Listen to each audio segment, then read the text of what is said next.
the rest of the world. Welcome to another edition of the People's Program, Talk Anguilla Rebranded Part 2 with yours truly, Keith Stone Greaves. And today we are very delighted to have joining us from the Climate Change Conference in Glasgow, Scotland, the Honourable Parliamentary Secretary, Member of Parliament, Quincy Gums Marie. So we want to go straight across to Glasgow and say, well, it's afternoon time. Good afternoon to you, Honourable MP, Parliamentary Secretary. Good morning to you, Keith. Thank you for having me. It's a pleasure to be here, and good morning to all the listeners. Well, we are certainly happy to have you up on our line straight into Glasgow, your afternoon, my morning. And we certainly want to welcome you. Firstly, just give us a sense of how things have been going at the COP26 Climate Change Conference. I think things have been going really good, especially for small island developing states. We have really been doing our part to ensure that the world understands that our plight is real, and while for other countries, climate change is something that they may have to face years to come. It's something that we are dealing with right now. And I hope that apart from the passionate speeches that I'm sure everyone would have heard over the past few days, and even the in-person presentations that we have been able to see, that from that we have action, which is very clear where we are and what's happening. And so I'm very happy that at this conference, our voices have a space. Okay, very fine. So in your meetings, we are looking specifically now at Anguilla. What have you been doing specific to Anguilla in your meetings with the world leaders and other persons associated with this climate change conference? Well, unfortunately, the overseas territories have not have access to the world leaders as promised, so that was a very disappointing realization for us. But we have been making a lot of headway on the ground. And most of our meetings began today. I was very heartened to meet with Rosemary of the Commonwealth. We actually just had an opportunity to meet with the Secretary General of the Commonwealth. And she was very familiar with our bank position paper, and as you know, that's a brainchild of mine and something that's dear to my heart. So I was happy that I didn't have to introduce it. And Anguilla really stole the show as a country that is very clear on where we want to go in our climate change response, and how we would like to diversify our economy, keeping climate change in mind. So that was a very good start to the beginning of our one-on-one discussions. And we also had a few discussions with the SCDO representatives, and we hope to carry that on as well tomorrow. So we are doing very well. We have a few meetings lined up. I think right now we're just waiting on confirmation. But I think as a unit, we are doing very well to represent the entire overseas territories. And where I can, for sure, I hand out our bank, I hand out all of our position papers on the community blue economy, and ensure that it's very clear that Anguilla is organized. What we need right now is good partners, and partners who are ready to do the work for Anguilla. Now, I noticed that you expressed disappointment in not meeting the world leaders. Why was this, though? I'm quite curious. We are quite curious too. Perhaps by the time I get back, I'll have answers for you. And as you know, following this, we have the GMC. Many of the overseas ministers who are here also came with the impression that we will have access to these meetings. And quite frankly, we were told that as overseas territories, we don't exist in that space. So we were very disappointed with the UK for not being clear on that for us and advocating for us. But we have to make sure that things work for ourselves, because we know that the reality that we live still exists. So it was a down day for the first day, but after that we picked up and moved on because we had worked with the countries that were there. Okay, fine, and I'm sure we'll get some more on that, as you said, upon your return to Anguilla. Now, looking specifically at the issues that you want to share from Anguilla's perspective, I'm very interested in hearing you talk about the issues specific to Anguilla that you will be sharing with your colleagues at the conference, and seeking some buy-in generally into what we want to do here in Anguilla. I think what you find other countries. I've made a very good friend with Zambia and some other African countries. And we're all here for the same thing. We would like to move into renewable energies. We would like to diversify our economy as a blue economy. So we're kind of all in pieces, and we are competing for the same resources. So one of the things that we are trying to do collectively is to say that each one of the world has the resources to mobilize climate change. We saw with the pandemic, the world that claimed before that they didn't have the resources found $15 trillion to move to respond to climate change. So what we are saying to them is we know that the resources exist, but it's time that they prioritize our needs. And Anguilla in particular, we have about 4 or 5 working papers that I have traveled with to hand out physical copies as well as soft copies. And so I think you might be familiar with our bank, which focuses on diversifying our economy through the blue economy, fisheries, transportation, and other and biodiversity, expanding our biodiversity goals. So that's already exists. And we're also working on renewable energies and other green opportunities.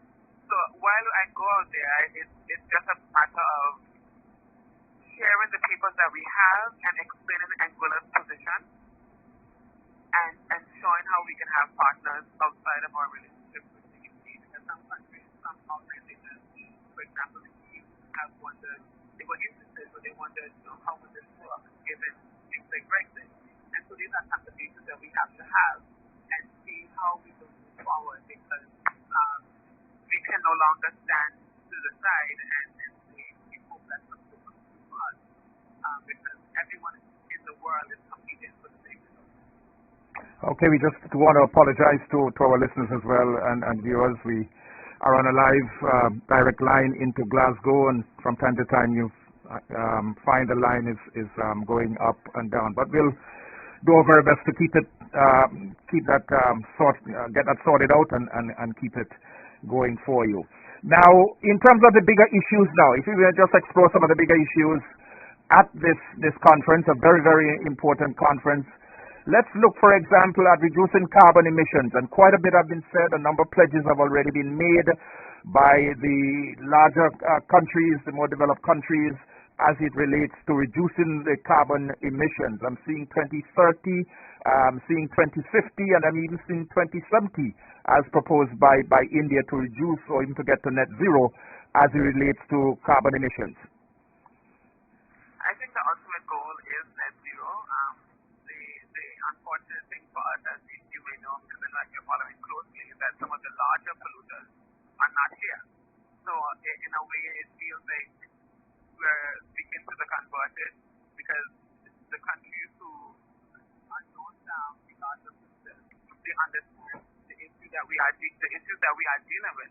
But when we look at China and other large polluters and their absence from a conference like this, we wonder what is to come. And I think in speaking with some other small island development states, our concern really was how much more would this affect us. We have been asking for the world to mobilize to reduce the warming by 1.5 degrees to keep us all alive.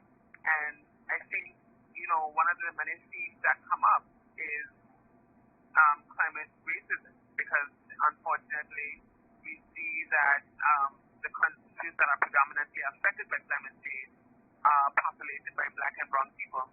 And, it has been asked openly, if it were not us, if it were, white bodies in these spaces, would the world mobilize quicker? And we know that a lot of climate change has its roots in capitalism, and we see countries put profits before the lives of people in very vulnerable states. And I think what has been very important right here is to send a message beyond the countries that have attended to say that it is important that you put people before profit. So while we have the overall ambition of net zero and the overall ambitions of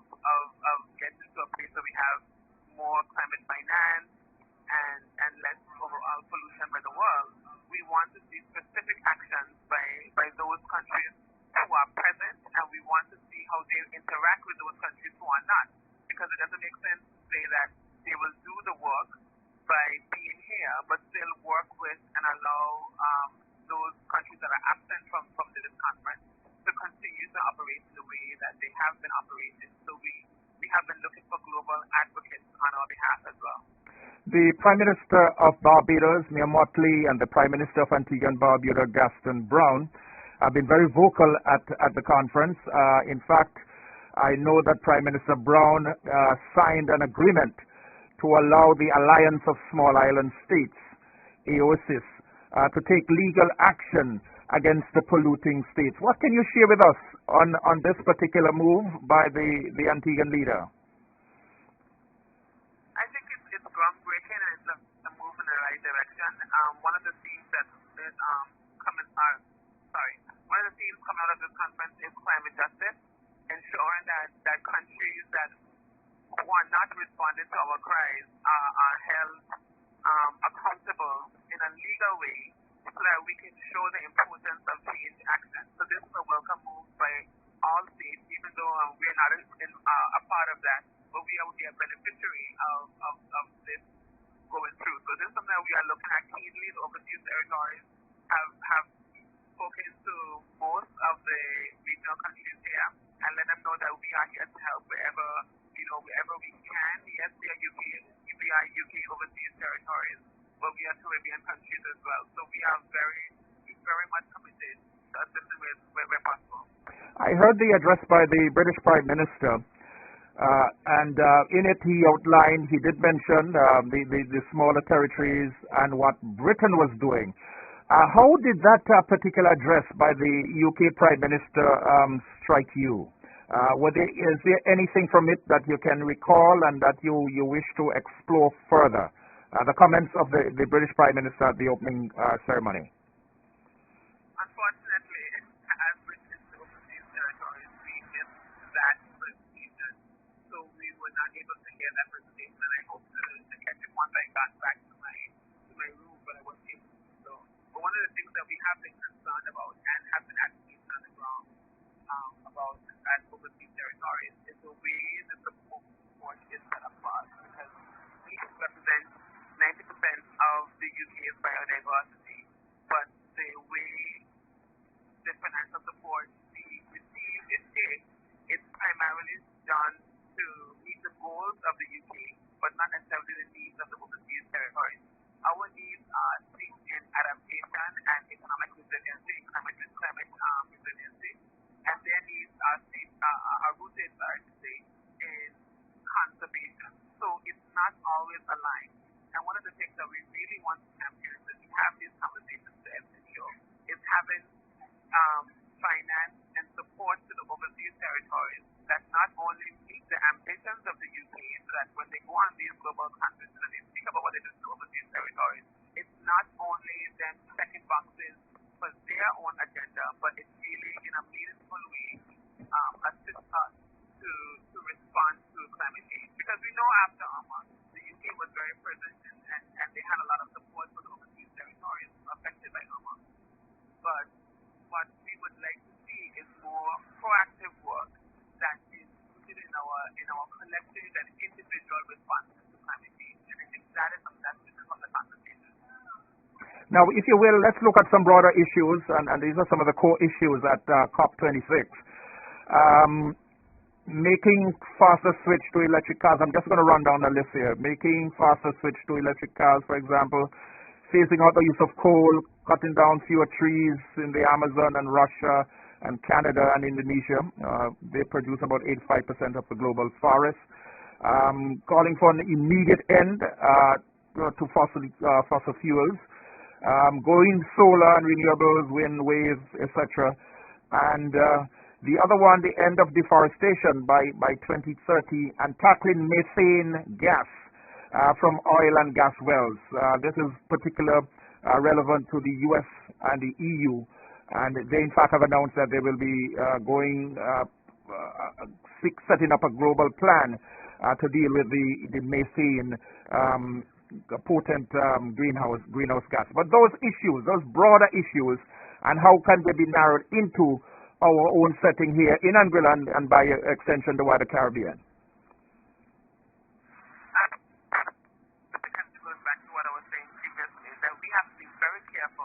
Not to get caught up in the global ambitions of climate polluters. What we have to do as small island development states, as countries who basically don't even contribute to global warming, is to find out where our ambitions align in that broad different agendas, and ensure that we that prioritizes our needs, which again goes back to education. So, for example, deforestation. We have certain islands within the region that are seen as their natural rainforests are preserved. So that's important. But what we have to look at now is how do we fit into this and also prioritize our economies and do it in a way that doesn't limit economic activity, because that's one of the concerns of the Caribbean islands. When you have green vehicles and green transportation, that's a priority of the Caribbean islands. Strong coastlines, combating deep erosion, saving the lives of our coral reefs, those are priorities because it's beyond the front line of climate change. Our oceans is our first line of defense, and so we have to have strong coastlines and strong coral reefs. So these are things that we are focused on.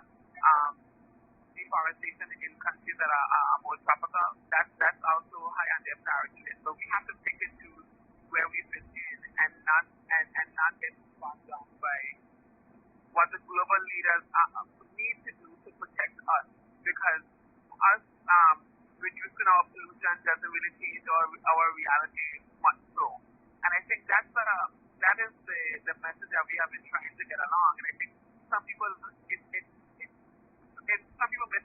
They don't understand why we are saying that when we take climate change, our climate change reality is completely different than the climate change reality of the global polluters. To put it this way, the global polluters must find a way to run their economies in a way that does not harm the world and by extension us, but us and by extension the world.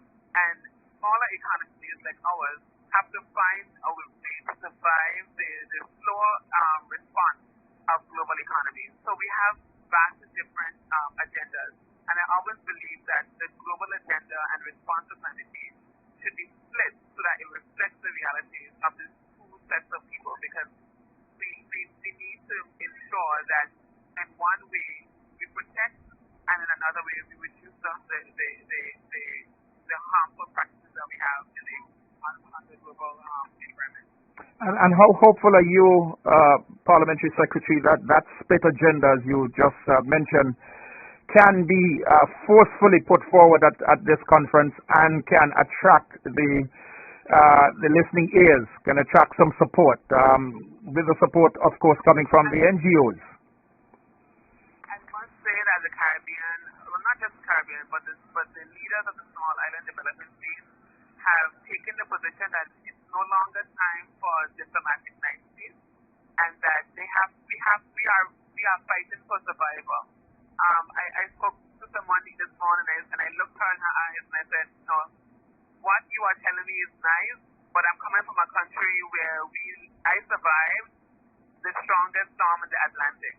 This is not a priority for us. We need protection, and we need persons to understand the urgency that we are dealing that we need that level of protection from. So I think that the Caribbean leaders on a global scale have been able to amplify that, and other Pacific Islanders, they were very important in the reality that they are facing, as well as countries on the continent of Africa. They have been very forthcoming with their realities and the urgency and the need for changes. So I think that we are moving to that point, but one of the words that you hear me say a lot is urgency, and I don't feel like everyone gets it, that we need an all-hands-on-deck approach. And if we only have action from the UK and the US, and we are missing some of the key G7, G20 countries, then we don't have enough movement. And I feel like once we get to that point where everybody gets in and understands the impact that they have on our lives, we will see real changes. But I'm very proud. I really wanted to that on the record of our Caribbean leaders who have been able to articulate that. And give me your platform now, Honorable Parliamentary Secretary. I'm sure you would want to use your platform and this conference to pick through the key elements, if you will, of your Blue Ocean Initiative, the Anguilla's Blue Ocean Initiative. And for those who may not have heard about it or who might be hearing it for the first time, it's an ideal platform to pick through the core elements of this. Definitely. I don't know if you heard when I said earlier that I met Rosemary of the Commonwealth a little earlier before this call. And she said, "You're from Anguilla?" I said, "Yeah." She said, "I have been so impressed with the Blue Anguilla report." I said, "Well, that's my brainchild." And we started talking for about an hour on the things that she loved about it. And she is committed to assisting us in finding finance. And she is very, very impressed by Anguilla's position that we're not waiting for folks to tell us how we would like to move forward with the diversifying our economy and protecting our natural resources. That we are taking it in our own hands and we are able to go to the global community and say, this is Anguilla's position and how do you fit in?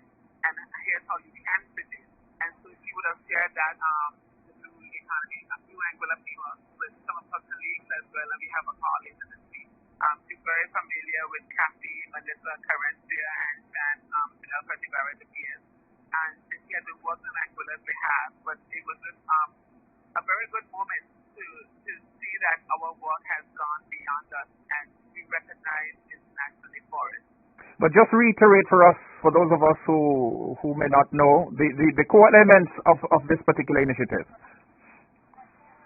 So the core elements of the bank will include maritime efforts, provision, fisheries, and waterways as well. So what we basically are trying to do in the Blue Anguilla report is to show Anguilla's position without the include of what's happening. And to show Anguilla's position where we are right now, so we want to get that. So it's a detailed, very long report that shows the gaps in our legislation, the gaps in our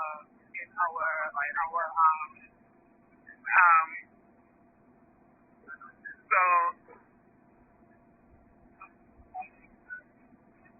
yeah, but sorry, I was distracted. Yes, I realize you're in your open space there at the conference, and I know we just have a few more minutes to take you. I know you're quite busy, but we just wanted to get you in. Yes, go ahead, please. Yeah, sorry. So we are doing sea transportation.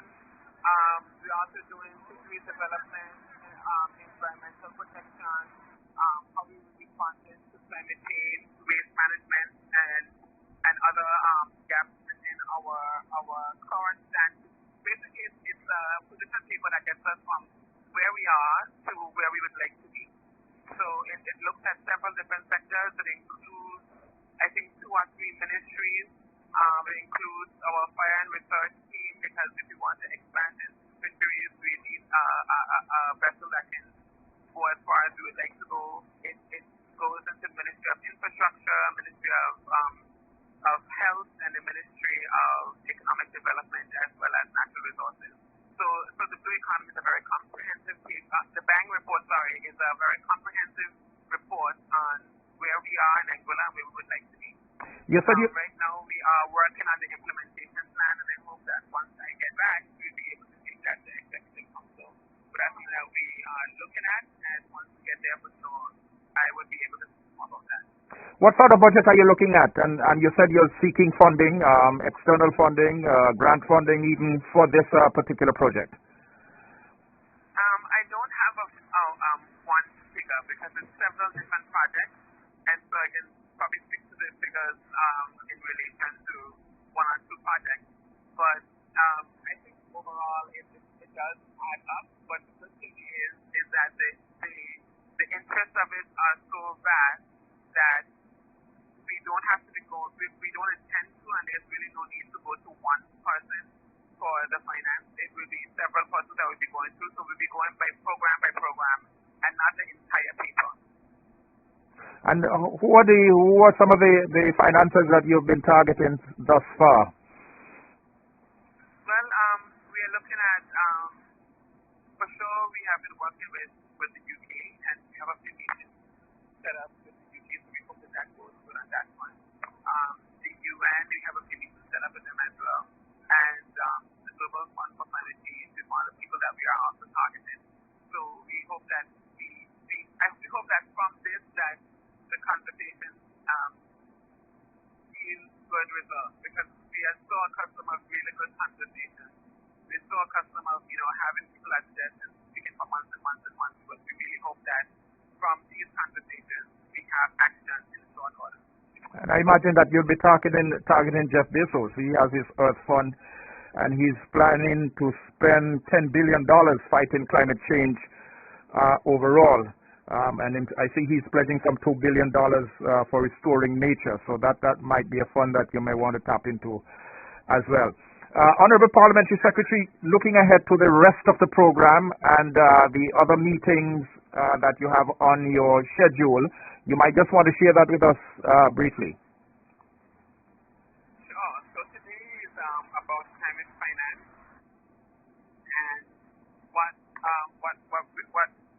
today would basically, what we do is basically meeting a lot of global contributors to climate finance, and also hearing from best practice from other countries who are participating. But each day is themed, so we have UK at Ocean Day and other things coming up on Ocean Day, and we'll be representing also the Ocean Day reception, where we get to speak about how we've been protecting our waters and how we intend to go further. One of the things that I intend to bring up at that point is the work that we have done so far, but also come back to things like coastal erosion and the exploitation of the illegal use of sand mining on our beaches and things like that is what we intend to speak about. And quickly, I know you've been any work with the NGOs. I know there's an NGO representative from Anguilla who's also in Glasgow. Any work with the NGOs to support your cause and to push the initiative that you want to get out there to the wider world? Not yet. We have just really started making meaningful connections today, so I hope by the end of this week we'll be in a better position. We have a team that includes AGI, PCI, Bermuda, Laguna, and Cayman. We have this very strategic initiative that we collectively approach, and we are every day we have a game plan. So the NGOs not necessarily for today, a little later on in the week. All right. So anything in wrapping up quickly, Honorable Parsec, the issues and specifically, what is Anguilla's emphasis and focus at this COP26 conference? No, I'm saying in wrapping up, what is Anguilla's specific and deliberate focus, and what Anguilla is hoping to take away from this particular conference? I think our specific focus is creating the right partnerships between us and other NGOs and other countries. But at the core of that is climate finance. We have a lot of ambitions. We have a very strong team in Anguilla. Our team in the Department of Natural Resources and the PS General Secretary Barrett, who heads it up, as well as Minister Kyle Hart. We have a very ambitious team that we work together all the time. But I think what we need right now is finance. We have a lot of things on the ground, and all we need is the right person to help us to get to that point. So that is really the focus of our partnerships that we are looking at. And lastly, very briefly before you go, from Scotland you moved to London to be alongside the Honourable Premier for the GMC meetings. Am I correct? Yes. Okay. And yes. So you moved from Scotland to London for those meetings? Yes. All right. Okay. Parliamentary Secretary, Quincy Gums-Marie, thank you so very much for taking time out. I realize you're very, very busy there in Scotland, but we were delighted to get you up on the line your afternoon, our morning here today. So thanks a lot and best of luck going forward, and we look forward to having you on when you get back to Anguilla. Safe travel and God bless. Thank you very much. Keith, have a nice day. Okay, you take care. There you had it, folks. The Honorable Parliamentary Secretary, Quincy Gums-Marie, Anguilla's official representative at the COP26 Climate Change Conference, now underway in Glasgow, Scotland. We'll take a break, and when we come back, I'll be doing a little chatting before I get the health team. Will be in here to talk about the Pfizer vaccine and all that's happening as it relates to COVID-19. So we'll go to a short break, and when I come back, I'll be just talking about some local, regional, and global issues.